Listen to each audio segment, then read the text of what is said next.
Now, Qatar has removed a reference to the Pakistan-Afghanistan border from its official statement about the recent ceasefire agreement between the two countries. This follows the intensified criticism over the use of the phrase in this initial statement. The statement by Qatar's Ministry of Foreign Affairs had included a line that referred to the border between Afghanistan and Pakistan. This triggered widespread reactions among Afghan citizens who claimed that it seemed that Afghanistan has accepted Durand Line as the border. The Taliban-led government does not officially recognize the Durand Line, calling it hypothetical. After objections, Qatar has removed the line from the statement. The Taliban-led government has accused Pakistan of creating a false narrative about the Durand Line, following the Pakistan-Afghanistan talks in Doha. Defence Minister Mohammad Yaqoob said there was no discussion or decision on the Durand Line during the meeting, describing the Durand Line as imaginary. Yaqoob stressed that the people of Afghanistan will decide on the matter. The Durand Line was drawn by the British over 130 years ago, meant to separate British India from Afghanistan. It remains one of the world's most disputed frontiers, unrecognized by Kabul and fueling endless tensions. In 1893, British diplomat Mortimer Durand forced the current Afghan ruler to accept this boundary. After gaining independence in 1919, Afghanistan declared the Durand Line invalid. No Afghan government has officially recognized the border. Currently, the 2,640-kilometer border line cuts through Pashtun and Baloch territories, splitting families and clans between Pakistan and Afghanistan. Although Pakistan once backed the Taliban, the group refuses to recognize the Durand Line as the official border. The latest controversy over the Durand Line highlights the persisting issues between Pakistan and Afghanistan. Even as a ceasefire is in effect, there was no joint declaration made by both sides after the talks in Doha. The truce was declared by Qatar first, with Pakistan and Afghanistan confirming it in separate statements. The talks came after cross-border clashes for more than a week, their worst conflict since the return of the Taliban in 2021. Meanwhile, Pakistan is continuing its crackdown on Afghan immigrants. Islamabad police has arrested 17 Afghan nationals who were allegedly living illegally in the country. All 17 were deported. Pakistan has intensified the crackdown on immigrants from Afghanistan amid border tensions. तो उनके भी shot है कोई 20-25 बंदे साथ बैठे हुए एक साथ. For more on this, joining us on the broadcast is Ambassador Anil Trigunyal, a distinguished fellow, VIF. He has served in several Indian missions across the world, including US, Russia, Sweden, and many more. He also served as Director General, Joint Secretary for the Gulf and Hajj Divisions in the Ministry of External Affairs. Thank you so much for joining us on A WION World as One. Happy Diwali. Happy Diwali to you too, sir.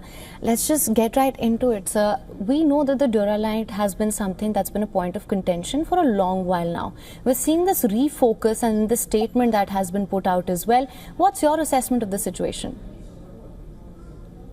Well, I think that the Afghans have really never acknowledged it, the Durand Line as a border, or they always considered it imaginary, even though it was agreed between, as you rightly mentioned,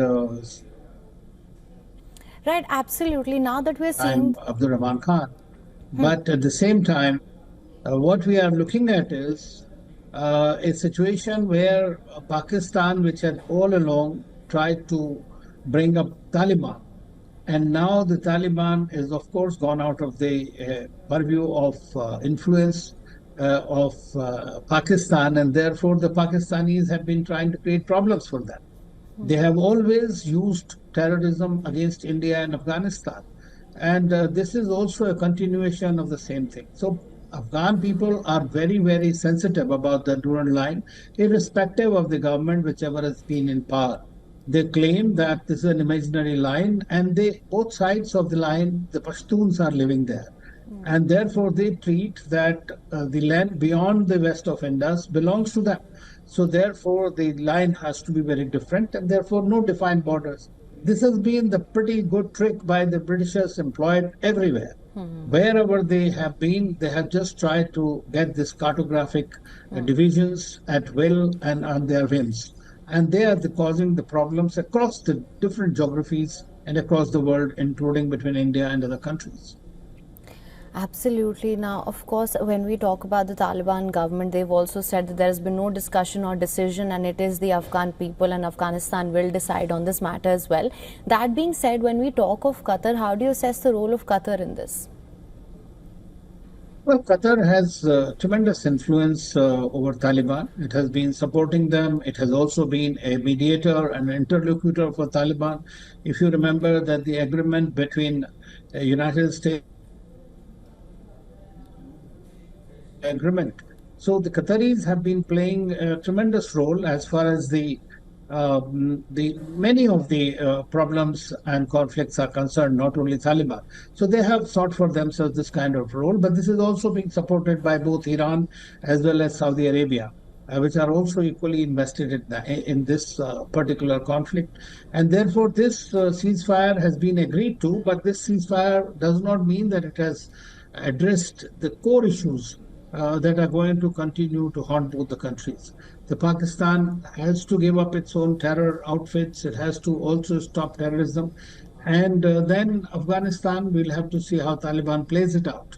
But at the same time, Taliban is also accusing Pakistan of fomenting trouble in their own country. They are trying to stabilize, but Pakistan is not interested in a stable Afghanistan. I mean, that is why these problems will continue. And as you know, that the Mr. Mutaki and several other leaders have often said, including many international leaders, that Afghans have defeated the British, have defeated the Soviets, have defeated the Americans. So therefore, as far as their fighting spirit is concerned, I think that while this has been a graveyard of empires, let this not be a graveyard of Pakistan. Right. And just some more clarity on this and to expand on what you've already said, sir. This is perhaps the worst phase of fighting we've seen since the Taliban came back to power. That being said, what can we expect in the days to come? Because we do know that the crackdown on immigrants continues within Pakistan as well. Well, again, this is the same problem. I mean, since they are living, according to the Afghan people, they are living on the other side of the Durand, which happens to be an Afghan territory. So the people whom Pakistanis are calling as illegal immigrants essentially have been living there for a long time because they consider it their own part of the land. And so therefore, there's going to be a resistance, definitely. But whether it will once again blow up into it, this has not been new. This has happened several times if you come to think of it in the past. But as long as unilateral actions will continue of this kind with double standards, then I'm quite sure that this is going to be a flimsy ceasefire. All right. Ambassador, thank you so much for joining us on WION with your insights on this. And once again, a very happy Diwali to you. Happy Diwali to you.